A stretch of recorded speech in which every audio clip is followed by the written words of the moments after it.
Bonjour chers amis, on se retrouve pour l'étude de nos deux halakhot du jour.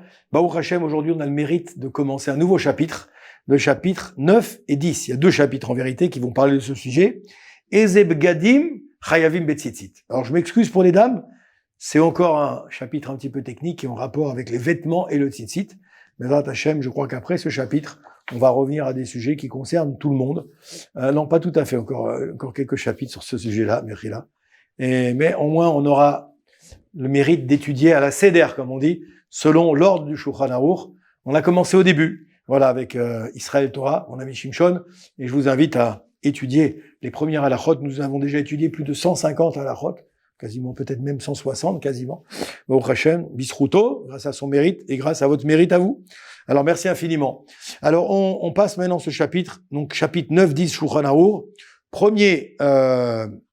Première halakha, on nous dit qu'il est recommandé de porter, dans la mesure du possible, un talit qui est fait de laine et pas en lin ou en coton, de préférence, d'accord.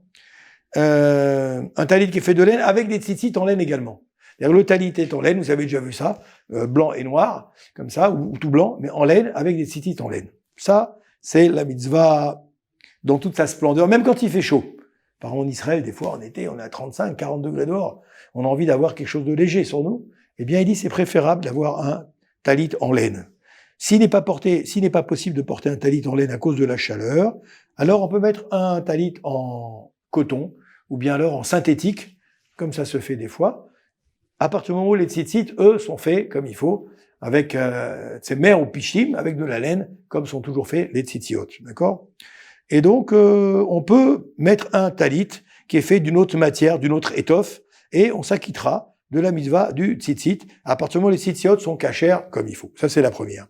D'après la deuxième halakha, ici, d'après certaines opinions, on ne doit pas faire de talit en lin.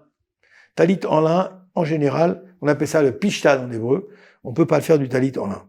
Bien que c'est pas la halakha, c'est un avis. Selon cet avis-là, du Shulchan Aruch, il est préférable, comme on l'a dit précédemment, de faire un talit plutôt avec de la laine et pas avec du lin. Ok, ça c'est important. Voilà, on a terminé les deux halakhot du jour. N'oubliez pas le téléphone en bas si vous souhaitez poser des questions ou approfondir. Bracha ve'atzlacha.